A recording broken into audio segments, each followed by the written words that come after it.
किए हैं। अच्छा। बहरहाल ये है कि उनको पक्का कर लिया है, अब आगे देखें। हाँ, ये बेहतरीन है, आप पक्का करके चले ना, वो आराम आराम से होता जाएगा। मैं भी इसी तरह करता जा रहा हूँ, पर थोड़ा पक्के कर रहा हूँ, सेंटेंसेस बना के। पहले जस्ट में एक बस मीनिंग पढ़ता था और कोशिश करता था याद हो जाए, लेकिन इसका याद नहीं हो रहे थे। फिर मैंने उसको जो है ना अपने तरफ से उस मीनिंग को यूज करते हुए सेंटेंसेस बनाए, चैट जीपीटी से हेल्प ली कि ये कंटेक्स्ट ठीक यूज हो रहा है। तो फिर इस तरह जब अच्छा। अपने सेंटेंसेस बनाना शुरू किए हैं तो वो फिर याद होना शुरू हो रहे हैं। सही है, सही है, सही, हाँ, इसी तरह वो याद फिर हो। होंगे। वो फिर बात जहन में रह जाती है कि आपकी मतलब आपने जो सेंटेंस बनाया था वो आपको याद आ जाता है कि इस वर्ड के लिए मैंने किस तरह यूज किया था इसको। बिल्कुल जी, इसी तरह ही बेहतरीन रहता है। नहीं तो फायदा तो कोई नहीं। जी, तो अगर का भूल जाएंगे। तो आपने टेस्ट बुक करवाया या भी नहीं किया? नहीं नहीं नहीं, अभी नहीं किया। अच्छा, अच्छा।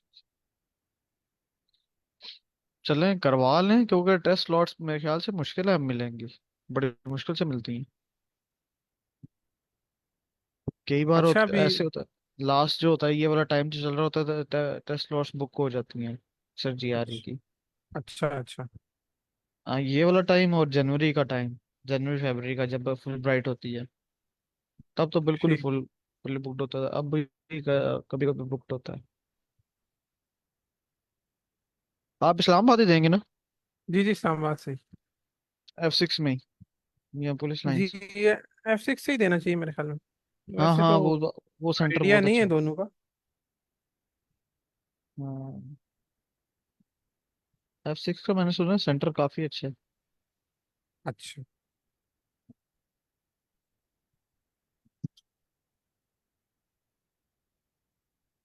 आपका 16 सितंबर को है? मेरा 17 को। अच्छा, 17 को है।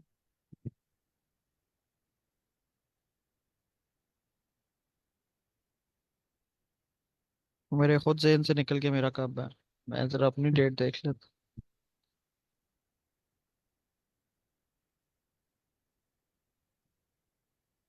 आप तैयारी के हिसाब से भी क्या कह सकते हैं अपनी, कि आपने कितना परसेंट तैयारी कर ली है, जो टारगेट था आपका?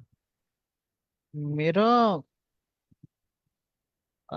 कह सकते हैं कि मेरी कोई 40-45% हुई होगी, जो मेरी अच्छी वाली होगी। कि मैं उसमें से कुछ भी आएगा पोर्शन तो वो मैं कर सकता हूँ। ठीक। जो बाकी जो है, वो अब आस्ता आस्ता होती जाएगी। मैंने ये नहीं, अपना प्लान में ये नहीं रखा कि मैं उसके रिवीजन वगैरह करूंगा, मैं बस उसके बाद एंड पे मॉक एग्जाम्स दे दूंगा। बस ये मैं कह रहा हूँ कि अच्छी होती जाए सारी। बिल्कुल ठीक है। चलें फिर क्लास स्टार्ट करते हैं। 8 मिनट हो जी। गए। मैं स्क्रीन शेयर करता हूँ, फिर हम शुरू करते हैं।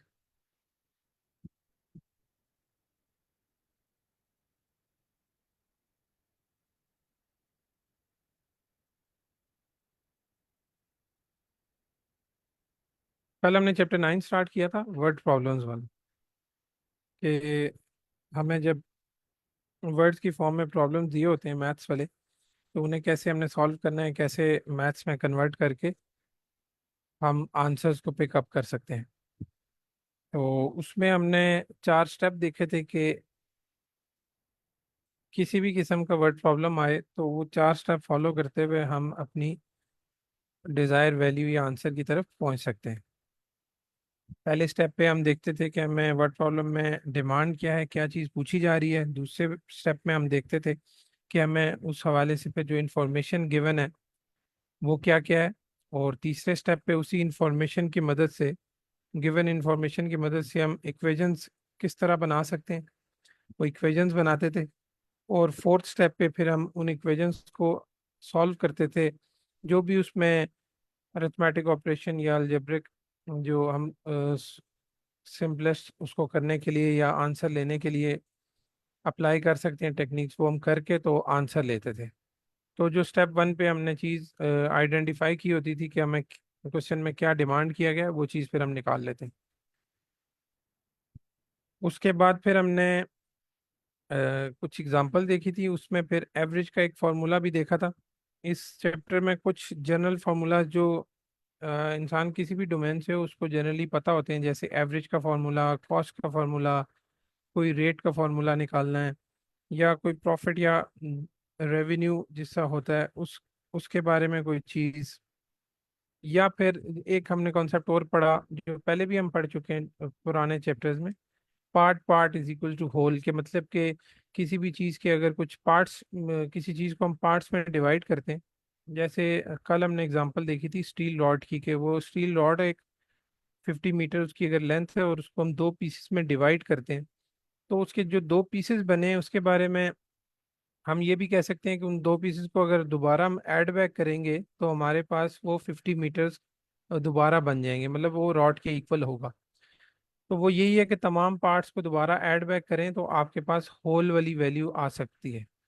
तो ये कॉन्सेप्ट हमने पढ़ा था, और यही फार्मूलाज इस पूरे चैप्टर में डिफरेंट एग्जांपल्स के साथ एक्सप्लेन हुए हुए हैं, कि आपने इन्हीं को, जो डेली लाइफ की प्रॉब्लम्स हैं उनको आप इन फार्मूलाज की मदद से कैसे सॉल्व करते हैं, और जो आपको वर्ड्स की फॉर्म में प्रॉब्लम दिए होंगे जीआरई में भी स्पेसिफिकली, उनको आप किस तरह मैथ्स में कन्वर्ट करके सॉल्व करते हैं।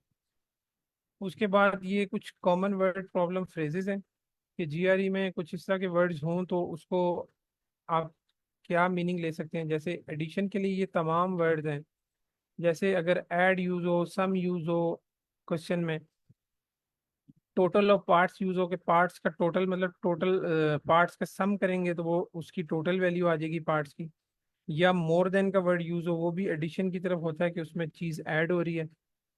डायरेक्ट सम भी लिखा हुआ हो सकता है इस तरह, या फिर इस तरह लिखा हो when 50 is added to his age, age के बारे में हिस्सा होता है, या वेट में अगर हो तो वो हैवियर, या उसमें होगा लेस देन एक्सपेक्टेड जैसा इसमें आ रहा है। तो हैवियर होगा तो जाहिर है वेट बढ़ रहा है तो वो ऐड होगा उसमें। इस तरह ग्रुप की बात हो तो ग्रुप भी कलेक्शन ऑफ आइटम्स या यूनिट्स होता है, तो उसमें तमाम यूनिट्स या उनको हम ऐड करेंगे तो वो एक ग्रुप बन जाएगा। जैसे ये group of main and women, तो मेन प्लस वुमेन, तो ये ऐड हो रहे हैं। तो ये तमाम चीज़ें जो है ना एडिशन की हमें बताती हैं कि अरिथमेटिक ऑपरेशन जो है वो उसमें एडिशन है।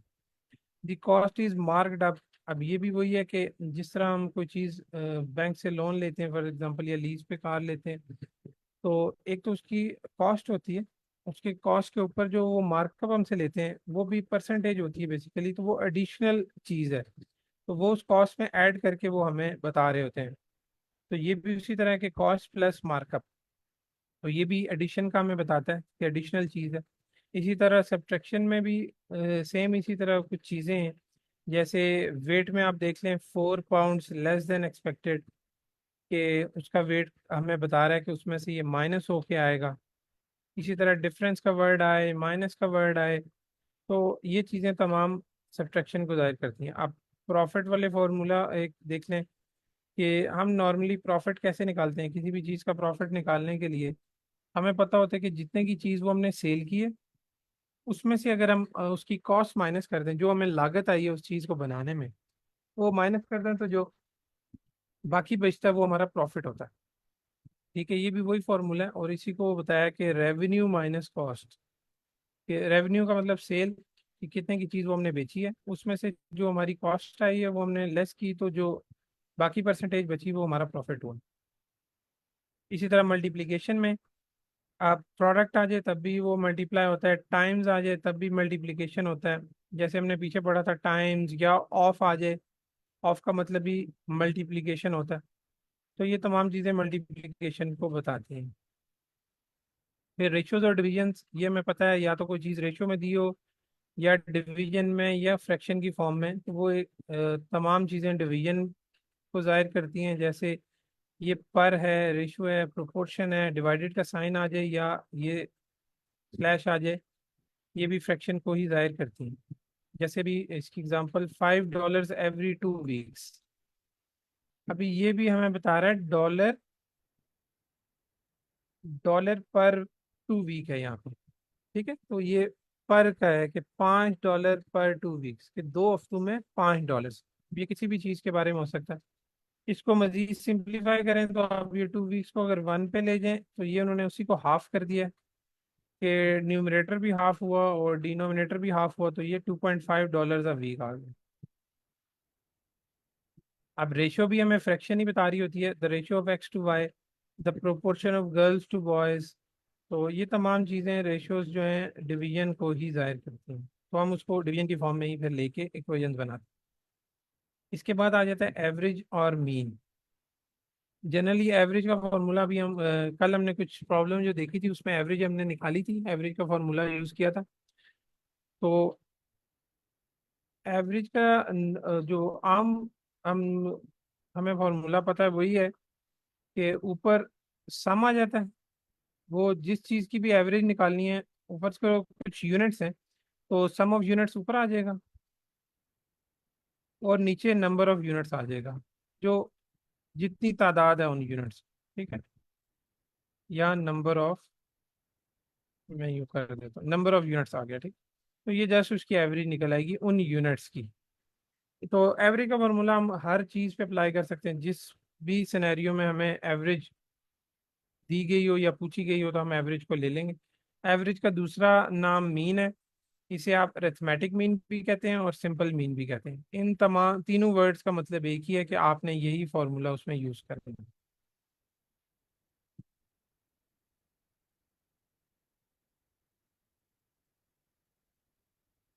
अच्छा जी, उसके बाद ये चेक योर स्किल्स के 2 क्वेश्चंस हैं जो कल हमने क्वेश्चंस किए थे, उसमें से बिल्कुल ये सेम मिलते जुलते उन क्वेश्चन से हैं। अब थोड़ा सा पढ़ लेते हैं sir. The total weight of 2 jugs of milk is 2.2 kilogram.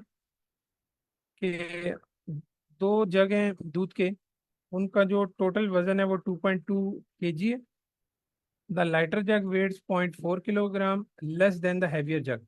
What is the weight of the lighter jug? ये जैसे हमने वो स्टील रॉड की एग्जांपल पढ़ी थी कि स्टील रॉड 50 मीटर लॉन्ग है और अगर उसको 2 पीसेस में काटा जाए तो उसका लॉन्गर पीस जो था वो 14 मीटर बड़ा था शॉर्टर पीस से। तो हमने शॉर्टर पीस की लेंथ फाइंड आउट करनी थी। ये भी सेम उसी तरह है कि हम इससे 2 इक्वेशंस बनाएंगे और उनको सॉल्व करके जो लाइटर जग है उसका वेट निकाल लेंगे। ये आप अपने तौर पे कीजिएगा। दूसरी एग्जांपल है, John makes a salary of 10,000 per month for 3 months. के 3 महीनों के लिए जॉन की सैलरी 10,000 पर मंथ थी। देन हर सैलरी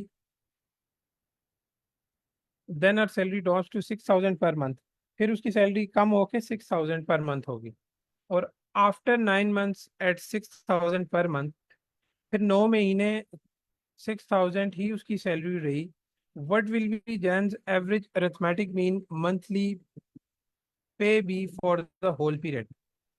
अगर उसके पहले 3 महीने में सैलरी 10,000 थी, फिर ड्रॉप होके अगले 9 मंथ्स में उसकी सैलरी 6,000 रही, तो आप बताएं कि उसकी होल पीरियड के लिए होल पीरियड के लिए एवरेज सैलरी क्या होगी। ठीक है, तो वो जो एवरेज का फॉर्मूला हमने पढ़ा था वो इधर आराम से हम यूज कर सकते हैं। अभी हमें 2 पीरियड दिए हुए हैं तो हम दोनों पीरियड के अलग अलग एवरेज भी निकाल सकते हैं। और अगर होल पीरियड के लिए एवरेज का फॉर्मूला हम बनाएं तो उसको हम लिख सकते हैं ऐसे, average of whole period, WP में लिख देता हूँ। ठीक है, तो इसके लिए आप टोटल सैलरी होगी ऊपर। अब होल पीरियड की एवरेज निकालनी है तो हमें होल पीरियड की सैलरी चाहिए, टोटल सैलरी। ठीक है, इसको मैं शॉर्ट ही लिखता हूँ। और नीचे टोटल पीरियड या होल पीरियड ही हमें चाहिए क्योंकि हमने होल पीरियड की एवरेज निकालनी है। तो टोटल टाइम कह लें या पीरियड पीरियड कह लेते हैं। ठीक है, अब टोटल सैलरी हमें कैसे पता चलेगी? हमें पता है कि ये जो एग्जांपल है कि 3 महीने के लिए उसकी सैलरी 10,000 थी, तो मतलब एक मंथ की सैलरी 10,000 थी तो 3 महीने की टोटल कितनी हुई? 30,000। तो ये हम इक्वेशन बना के भी कर सकते हैं कि पहले हम इस पीरियड के लिए टोटल सैलरी निकाल लें। Total salary for 3 months is equals to 10 × 3, तो वो 30,000 आ जाएगा। अब दूसरा जो पीरियड है 9 मंथ्स का, उसमें हमें सिंपली उसने बताया कि 6,000 पर मंथ है, तो 9 × 6,000 होगा, जो 54,000 आ जाएगा। तो अब ये दोनों पीरियड्स की हमें अलग अलग सैलरी पता चल गई, एक ये और एक ये। अब एक कॉन्सेप्ट हमने और पढ़ा था, पार्ट पार्ट होल, जो भी मैंने रॉड की एग्जांपल भी दी, कि तमाम पार्ट्स को जब आप ऐड करेंगे तो वो होल बन जाएगा। तो होल पीरियड की या ये जो टोटल सैलरी हमने निकालनी है, तो तमाम पार्ट्स की सैलरी या तमाम पीरियड्स की सैलरी को हम ऐड करेंगे, जैसे हम इन दोनों को ऐड करते हैं, तो ये 84,000 आ जाएगा। तो 84,000 यहाँ टोटल सैलरी की जगह आ जाएगा। और टोटल पीरियड तो हमें उन्होंने वैसे भी दिया हुआ है, ये वाला, कि 9 मंथ्स उसका टोटल, सॉरी 9 नहीं, बल्कि डायरेक्ट नहीं दिया हुआ, वो भी लहदा लहदा दिया हुआ, उसको हम ऐड कर लेंगे। जैसे एक ये 3 मंथ्स है और उसके बाद ये 9 मंथ्स है, तो 3 और 9 12 मंथ्स हो गए, तो नीचे हम 12 लिख सकते हैं या 12 मंथ्स लिख सकते हैं। ठीक है, तो हमारे पास ये एवरेज निकल आएगी कि 54,000 डिवाइडेड बाई 12, तो इसका आंसर आ जाता है,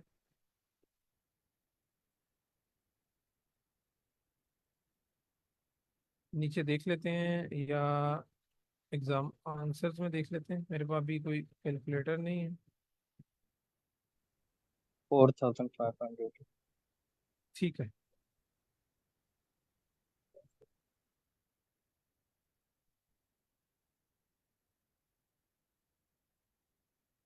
7,000 नहीं आ रहा।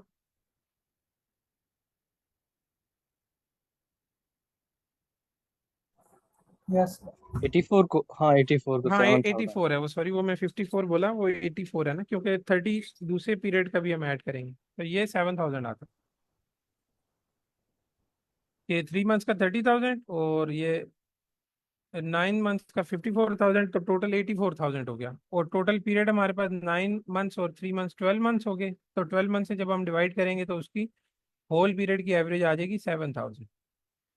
तो ये उसी ऊपर वाले एवरेज वाले फार्मूले की तरह ही है।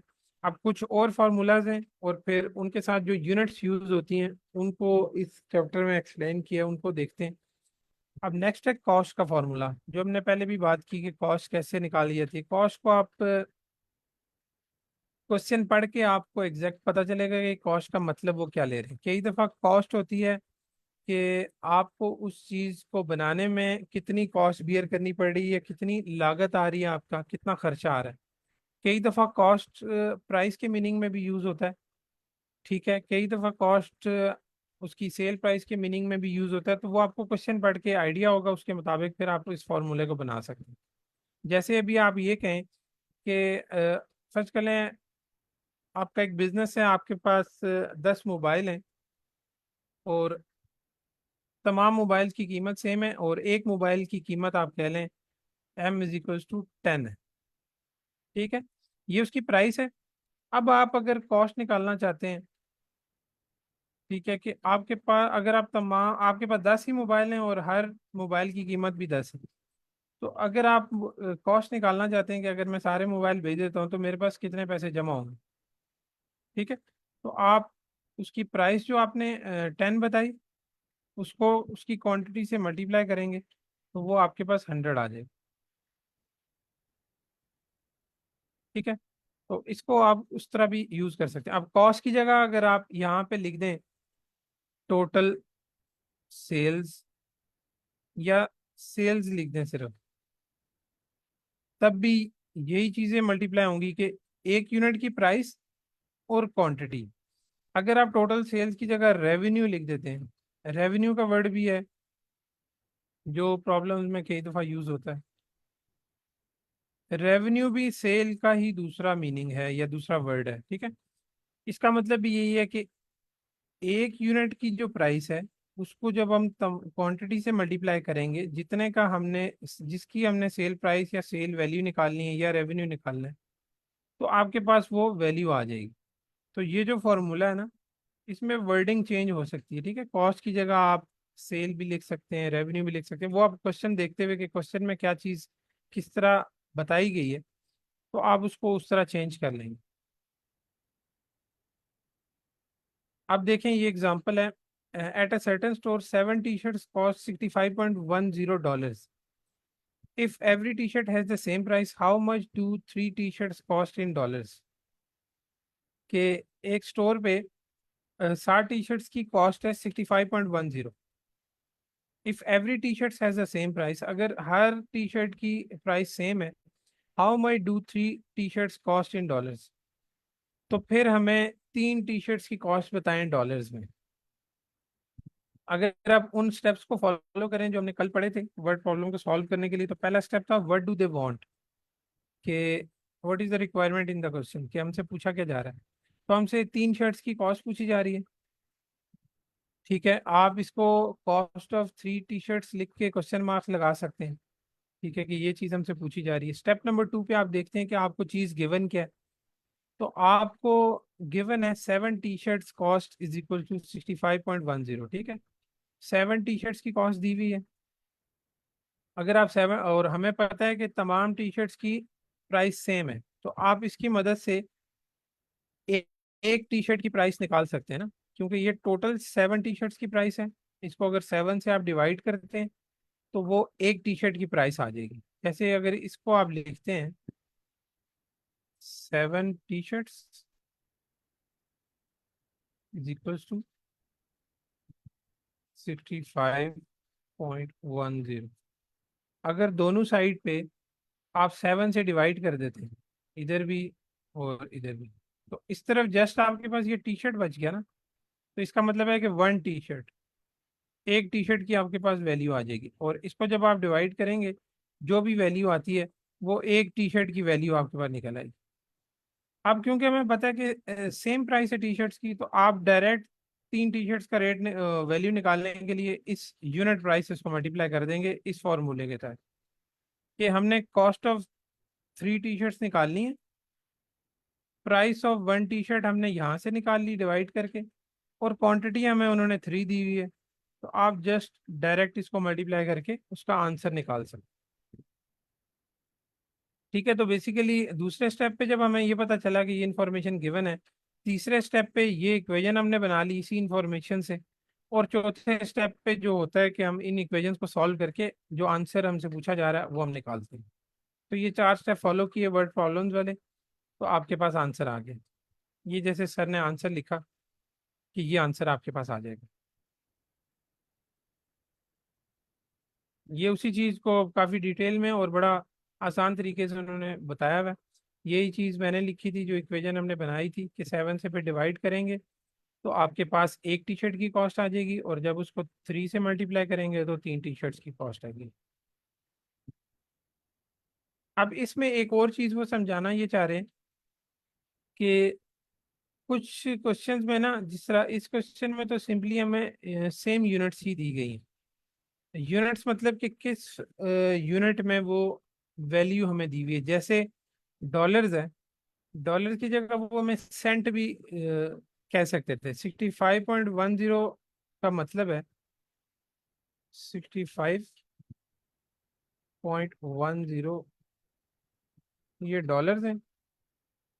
अगर इनको हम सेंट्स में लिखना चाहें तो एक डॉलर जो है वो 100 सेंट्स के बराबर होता है। तो 65 डॉलर जो है 6500 सेंट्स के बराबर है, और 0.10 और 10 सेंट्स ये भी है। तो ये भी अगर इसमें ऐड करें तो 6510 सेंट्स। अगर हमसे क्वेश्चन में इस तरह इंफॉर्मेशन कोई हमें देते कि 7 शर्ट्स की जो प्राइस है वो 6510 है, और आप हमें 3 शर्ट्स की प्राइस बताएं डॉलर्स में।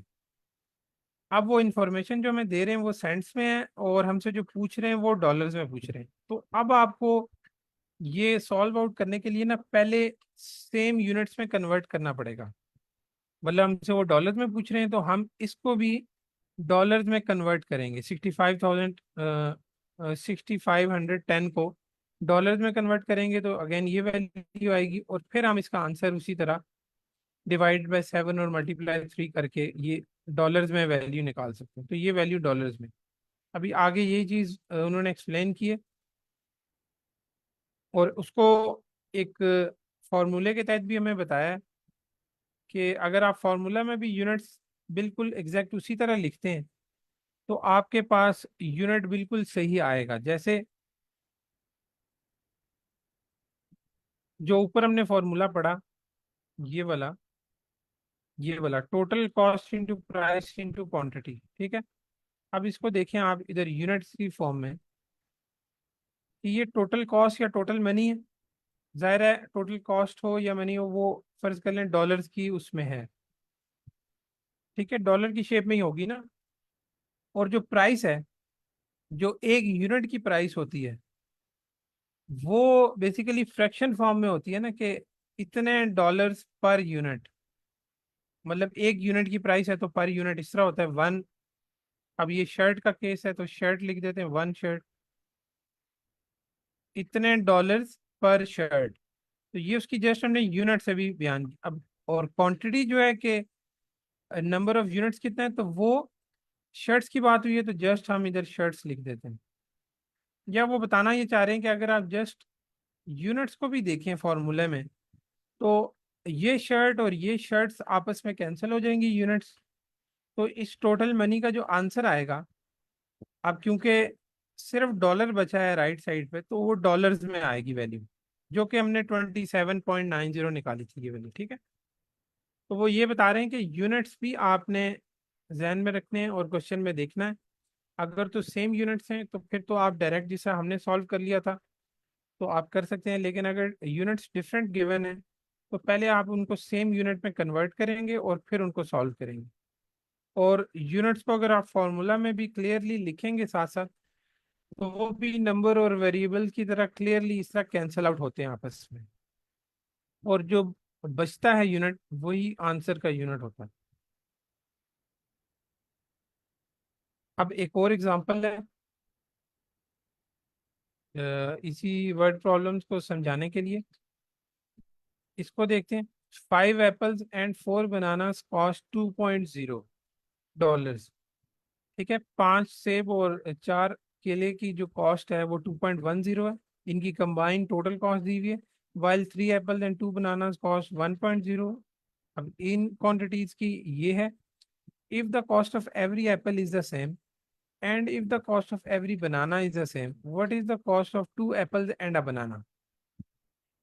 ठीक है, अब वो कह रहे हैं कि अगर हर एप्पल की कॉस्ट सेम है और हर बनाना की कॉस्ट सेम है तो आप इनकी कॉस्ट बताएं अगर इस कॉम्बिनेशन में ये दोनों फ्रूट्स हों हमारे पास, कि 2 एप्पल्स एंड अ बनाना, एक बनाना हो। तो सबसे पहले तो क्वेश्चन में पहला स्टेप हमने देखा कि व्हाट डू दे वांट। तो उन्होंने हमसे पूछा what is the cost of 2 apples and a banana, हमसे ये पूछा हुआ। इसके लिए आप इक्वेशन बना सकते हैं। 2 एप्पल्स प्लस बनाना, ये आप इसको कॉस्ट भी लिख सकते हैं साथ, क्योंकि उन्होंने कॉस्ट पूछी है समझाने के लिए बता रहा हूँ। Cost of this and this. तो ये चीज हमसे पूछी हुई है। अब दूसरे स्टेप में ये है कि हम देखते हैं कि हमें इंफॉर्मेशन क्या गिवन है। अब इंफॉर्मेशन हमें गिवन है, एक 5 एप्पल एंड 4 बनानास की कॉस्ट दी हुई है $2.10। और एक हमें दी हुई है ये वाली इंफॉर्मेशन अलहदा से कि 3 एप्पल एंड 2 बनानास की कॉस्ट 1.20। तीसरे स्टेप पे हमें पता चल गया कि इंफॉर्मेशन गिवन क्या है। दूसरे स्टेप पे sorry.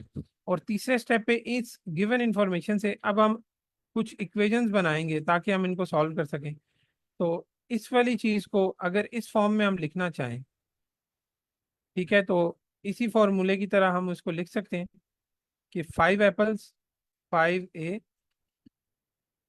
Plus 4b is equals to. अब इसकी कॉस्ट तो गिवन है वो हम लिख सकते हैं यहाँ पे $2.10।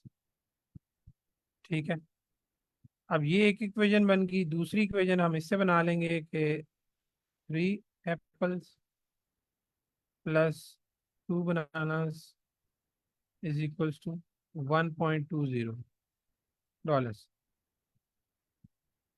अब ये दो एग्जाम्पल इक्वेशंस आ गई, हम इनमें दो ही वेरिएबल हैं, तो हमें पता है कि इस तरह हमें दिया हो तो हम एक वेरिएबल को आइसोलेट करेंगे एक इक्वेशन में और उसकी वैल्यू पुट करेंगे दूसरी किसी भी दूसरी इक्वेशन में, और इस तरह दोनों वेरिएबल्स की वैल्यूज आ जाएंगी हमारे पास। जब ए और बी की वैल्यू आएगी सिंपली वो हमने ए और बी में इधर पुट करनी है, तो हमारे पास जो आंसर है जो हमसे पूछा जा रहा है वो हम निकाल लेंगे।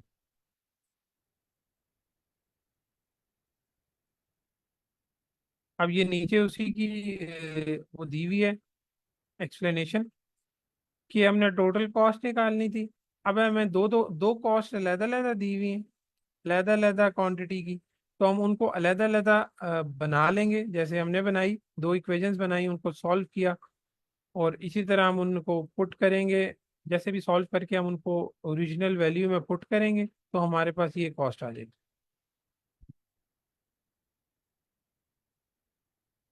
ठीक है, तो अब अगली एग्जांपल देखते हैं। और एक चीज़ और वो कह रहे हैं कि कई दफ़ा हमें प्राइस दी होती है लेकिन क्वांटिटी नहीं दी होती। ठीक है, तब भी हम उस फॉर्मूले से फिर क्वांटिटी भी निकाल सकते हैं। ठीक है, जो ऊपर हमने फॉर्मूला यूज़ किया है ये वाला, cost is equal to price into quantity, तो इसमें अगर हमें क्वांटिटी दी हो, प्राइस दी हो सॉरी, और क्वांटिटी ना दी हो, तो हम क्वांटिटी भी उससे निकाल सकते हैं। ठीक है, जैसे उस फॉर्मूले में तीन चीज़ें हैं तो दो हमें गिवन हो, तीसरी चीज़ हम आराम से निकाल सकते हैं।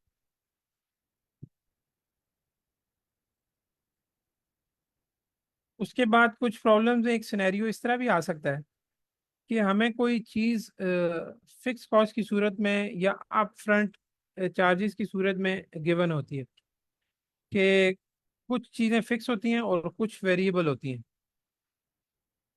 तो उसके लिए फॉर्मूला फिर हमारा थोड़ा सा ये चेंज हो जाता है। इसमें फिक्स कॉस्ट हम डायरेक्ट इस तरह ऐड कर देते हैं कॉस्ट में। ठीक है, इसका मतलब ये है कि आसान अल्फाज में आप ये देखें कि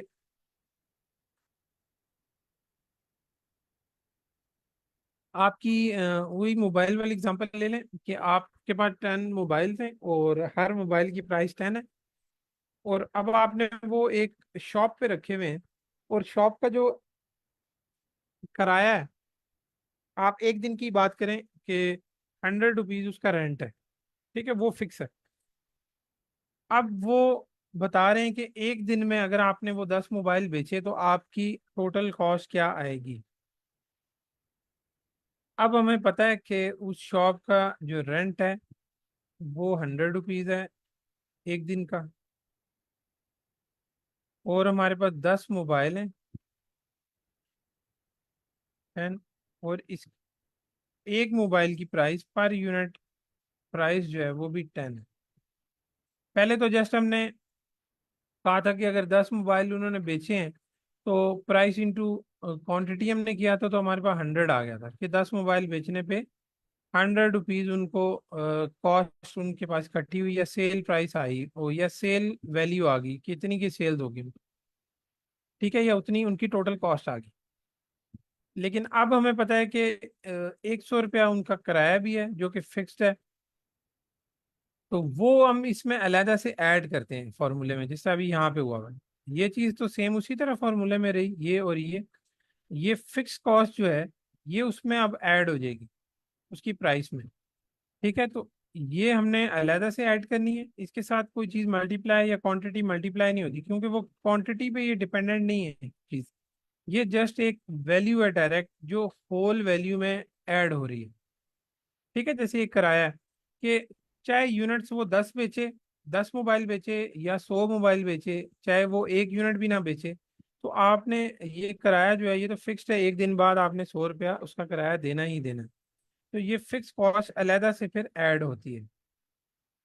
ठीक है, तो टोटल कॉस्ट में फिर अगर कोई फिक्स कॉस्ट दी हुई हो तो वो इस तरह ऐड हो जाती है। ठीक है, इस फॉर्मूले को मतलब सिनेरियो देख के आप इस तरह भी लिख सकते हैं। आप एक एग्जांपल इसकी देखते हैं।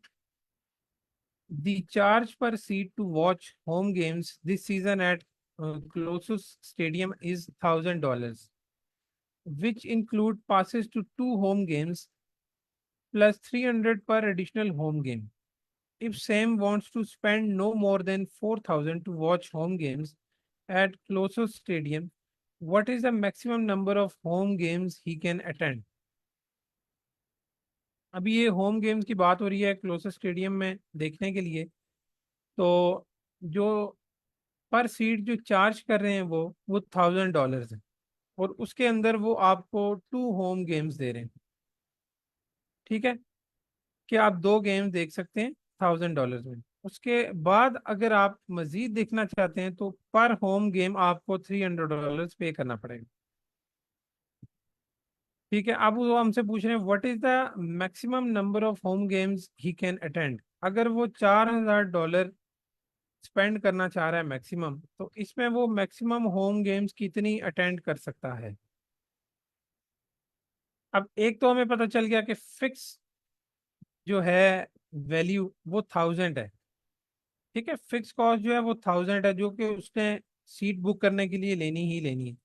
उसमें उसको कुछ फ्री चीज भी मिल रही है, इसको भी आपने कंसीडर करना है। अगर ये फ्री ना भी मिल रही होती तो 1,000 फिक्स हमारे पास मौजूद है ही है। ठीक है, लेकिन उसको फ्री मिल रहा है तो ये भी आप उसमें ऐड कर लेंगे नंबर ऑफ यूनिट्स में। ये आगे देखते हैं अभी। तो अब what is the question looking for the maximum number of home games that Sam can attend all that an. वही हमने बता दिया कि जी maximum number of home games कितनी वो $4,000 में देख सकता है। उसको एन का नंबर दे दिया, जिसका क्वेश्चन स्टेप 1 पे हम कहते थे जो चीज़ भी फाइंड आउट करनी है उसको कोई भी सिंबल या किसी भी चीज़ से डिनोट करके हम क्वेश्चन मार्क लगाते हैं कि वो हमने फाइंड आउट करना है। यहाँ पे वो है maximum number of home games. अब दूसरे स्टेप में हम देखते हैं इंफॉर्मेशन क्या गिवन है। तो हमें बताया गया है कि 1,000 उसने जो है बुक करने के लिए दिया, जिसमें उसको 2 होम गेम्स मिली, और प्लस उसने अगर एडिशनल गेम्स देखनी है तो हर गेम के लिए 300 एडिशनल डॉलर्स वो पे करेगा। ठीक है, और लास्ट में हमें एक इंफॉर्मेशन ये भी गिवन है कि वो मैक्सिमम 4,000 जो है वैल्यू या पैसे जो है वो खर्च करेगा। तो अगर आप ऊपर वाले फॉर्मूले को ही अप्लाई करना शुरू करें, ये वाला फॉर्मूला, ठीक है, तो इसमें हमें गिवन क्या है, टोटल कॉस्ट हमें पता है कि मैक्सिमम वो $4,000 ही खर्च करेगा। उसमें से एक फिक्स्ड है कि $1,000 तो उसने अपनी सीट बुक करने के लिए देना ही देना है ना। ठीक हो गया। उसके बाद मजीद कुछ एडिशनल यूनिट्स लेने के लिए उसको एडिशनल यूनिट्स की कॉस्ट वो कैसे निकालेगा। हमें पता है कि पर यूनिट कॉस्ट जो है ये $300 पर एडिशनल गेम है। तो एक एडिशनल गेम की जो प्राइस है वो $300 है।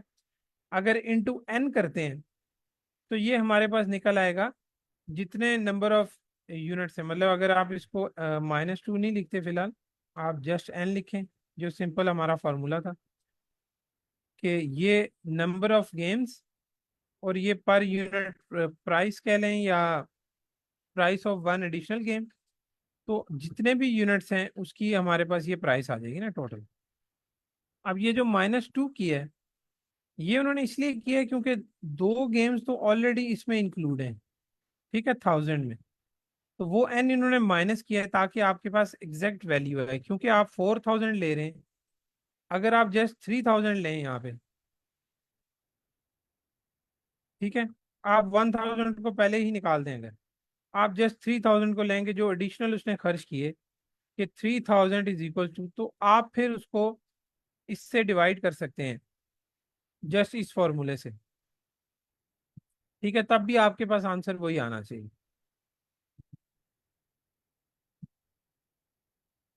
तो अब इन्होंने टोटल 4,000 लिया, तो 4,000 पे अब हमें पता है कि एक तो 1,000 उसकी फिक्स कॉस्ट है जिसमें 2 यूनिट्स ऑलरेडी इंक्लूडेड है।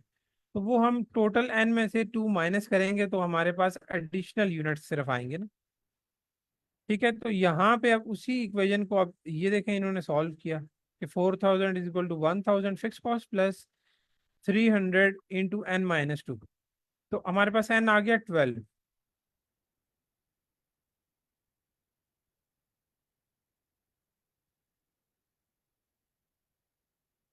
इसके आगे वो एक्सप्लेनेशन नहीं है। ठीक है, ये 12 होम गेम्स निकली। अगर आपको समझ आ गया तो फिर आगे चलते हैं।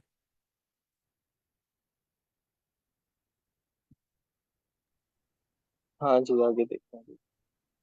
जो मैं बात कर रहा था कि 3000 अगर आप लेते हैं टोटल कॉस्ट, आप 1000 को पहले ही साइड पे कर देते हैं, क्योंकि आपको पता है कि उसमें 2 यूनिट्स निकलनी है, या 2 यूनिट्स हमें मिलनी है, या 2 गेम्स हमें मिलनी है।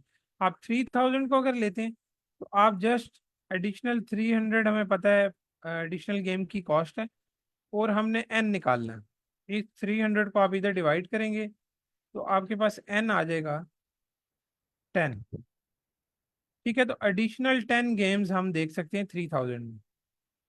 और 1000 में हमें पता है कि 2 गेम्स हम पहले से देख सकते हैं जो कि फिक्स कॉस्ट में शामिल थी। तो वो जब एन में हम +2 कर लेंगे मजीद, तो टोटल गेम्स जो हैं वो हम, क्योंकि उसने हमसे पूछा है टोटल 4000 के लिए ना, तो 4000 के लिए फिर वो 2 भी हम ऐड करेंगे 1000 वाले, तो टोटल 12 गेम्स वो देख सकता है। ठीक है, जो इसने निकाला है।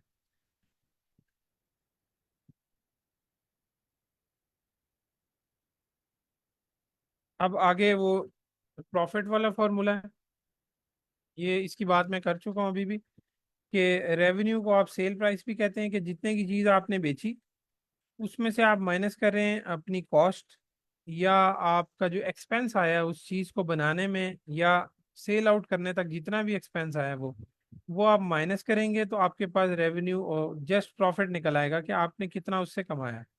कि मतलब जितनी की चीज़ आपने वो बनाई, वो आप अपनी बेचने वाली प्राइस से माइनस करते हैं इस तरह, तो आपके पास आपका प्रॉफिट आ जाता है, मुनाफा आ जाता है कि आपको उसमें कितनी बचत हुई है।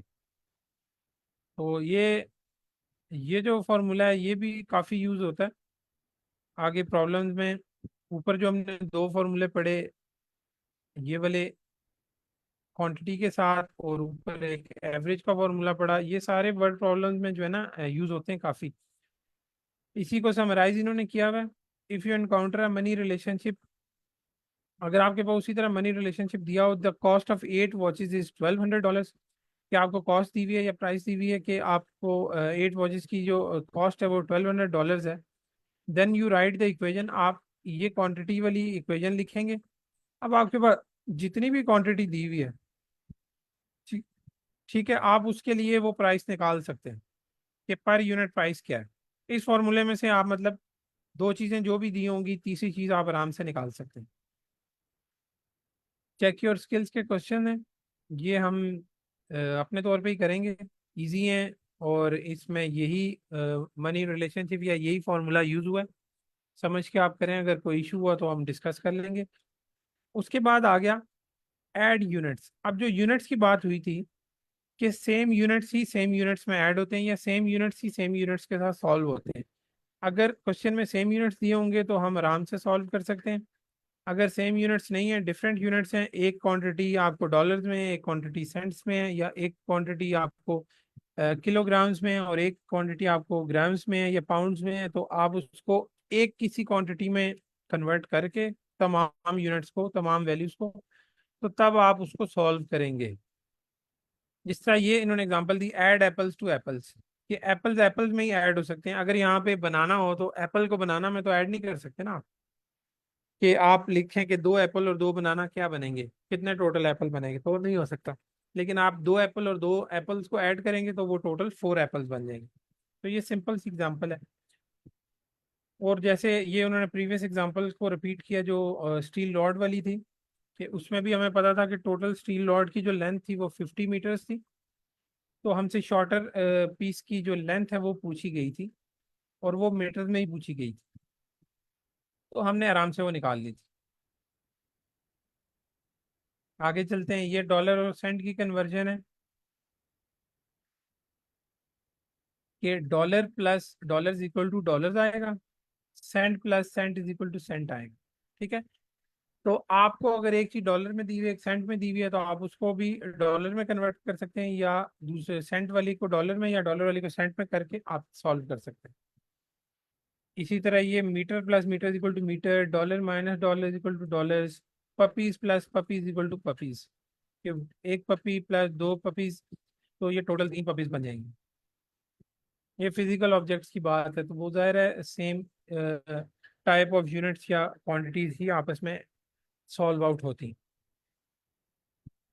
इसकी एक जनरल एग्जांपल और है, जो मल्टीप्लिकेशन और डिवीजन में पहले हम प्लस माइनस देख रहे थे यूनिट्स का, अब मल्टीप्लिकेशन और डिवीजन की फॉर्म में भी वो बता रहे हैं कि आपने उनको जस्ट नंबर या वेरिएबल्स की फॉर्म में ही, जैसे हमने ऊपर वो शर्ट और शर्ट माइनस करके टोटल कॉस्ट की यूनिट निकाली थी डॉलर्स, वो ये बता रहे हैं कि आप यूनिट्स को भी नंबर्स और वेरिएबल्स की तरह ही जब फॉर्मूले में लिखेंगे वैल्यूज, तो आप साथ अगर यूनिट्स को भी नंबर्स और वेरिएबल की तरह ही मल्टीप्लाई और डिवाइड करें तो वो सॉल्व आउट होते हैं बिल्कुल।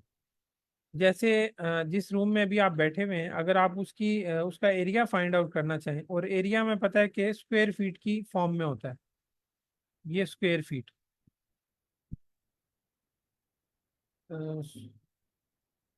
स्क्वायर फीट, ठीक है, इस फॉर्म में होता है। स्क्वायर फीट का मतलब है एफ छोटा लिख देते हैं, मतलब इसका स्क्वायर बेसिकली। तो ये स्क्वायर आता कैसे है, वो इस यूनिट से ही वो एक्सप्लेन कर रहे हैं। एरिया निकालने के लिए हम दो चीज़ों को आपस में मल्टीप्लाई करते हैं, ठीक है, दो साइड्स को हम मल्टीप्लाई कर रहे होते हैं ना बेसिकली। ये एक लॉन्ग साइड और एक विड्थ, मतलब लेंथ और विड्थ को जब हम मल्टीप्लाई करते हैं कमरे की, तो हमारे पास उस कमरे का एरिया आ जाता है। तो बेसिकली लेंथ भी किस यूनिट में दी हुई है, फर्ज कर लें हम फीट में ही कहते हैं कि फीट में दी हुई है। लेंथ है 6 फीट और विड्थ है 9 फीट।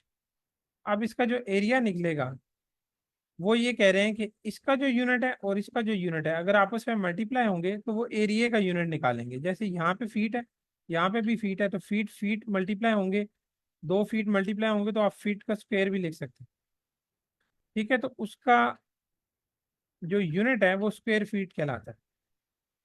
ये जैसे लिखेंगे, ये 6 feet multiply 9 feet is equal to 54 square feet.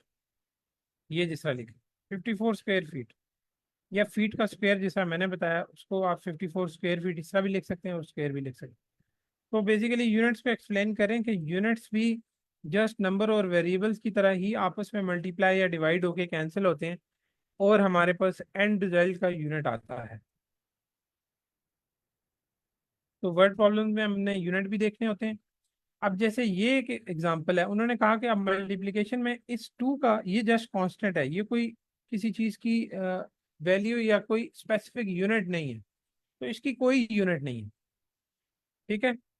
अब इसकी कोई यूनिट नहीं है तो इसको आप नो यूनिट या 1 यूनिट कंसीडर कर लें, मतलब इसको न्यूट्रल कंसीडर करें तो आपको years equal two years he मिला, ठीक है। तो दोनों तरफ यूनिट सेम रहा। अब कुछ यूनिट्स जो हैं वो नेचुरली वो बता रहे हैं कि रेशियोज की फॉर्म में होते हैं। जैसे कोई भी रेट हम बताते हैं, या गाड़ी की एवरेज जिसे हम बताते हैं, या गाड़ी की स्पीड बताते हैं कि गाड़ी की स्पीड है इस टाइम 90 किलोमीटर पर आवर। तो ये जो पर आवर है ना, ये फ्रैक्शन की फॉर्म में हम बता रहे हैं बेसिकली उसकी यूनिट।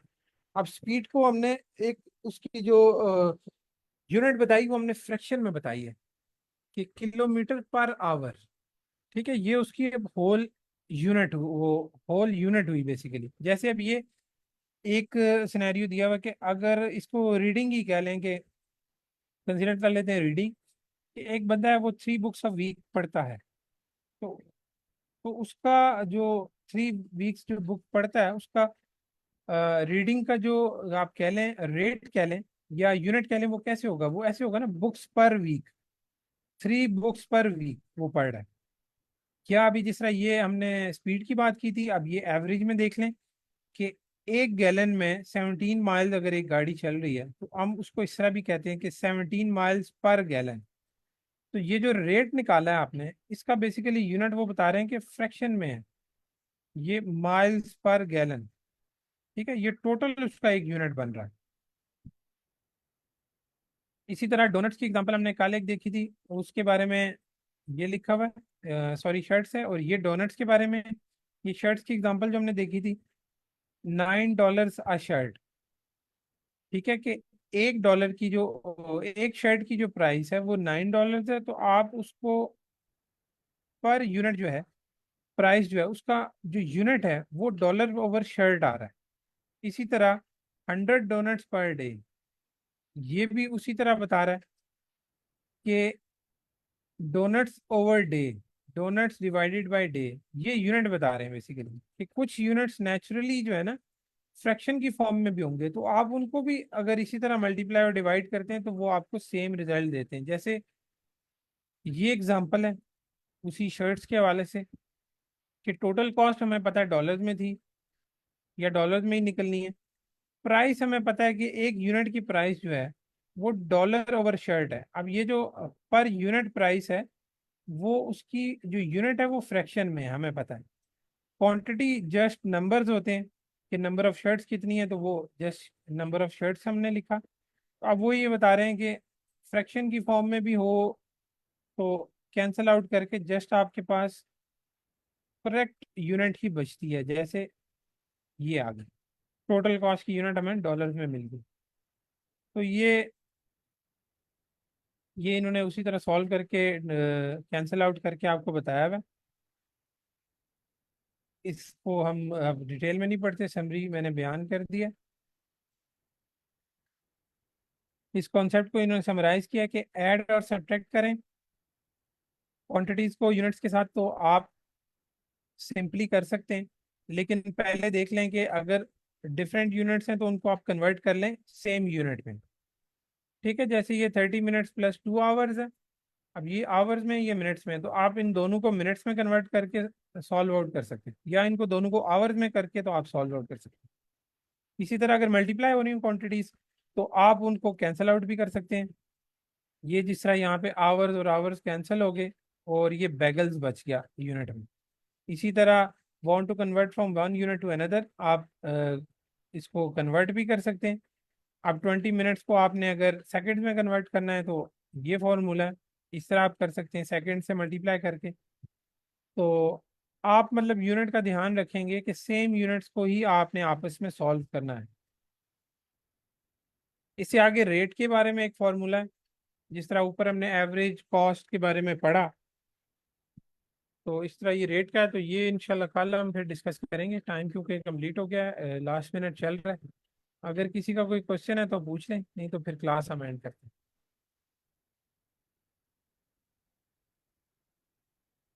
और ये वर्ड प्रॉब्लम्स वाला चैप्टर जो है ना बड़ा इंपॉर्टेंट है, क्योंकि वर्ड प्रॉब्लम्स में से लाजमी क्वेश्चन आते हैं।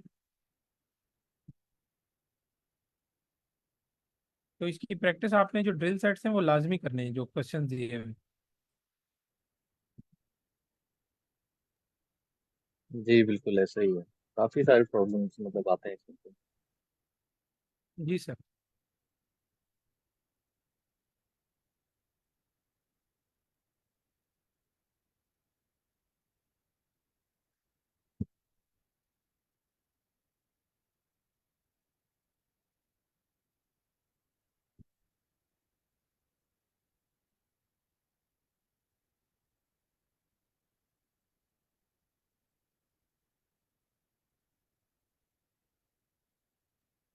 चलें, आई थिंक फिर कोई क्वेश्चन नहीं है तो फिर सेशन एंड करते हैं। इंशाल्लाह फिर कल मिलते ओके सर, अल्लाह हाफिज़ एवरीवन। हैं। अल्लाह हाफ़िज़।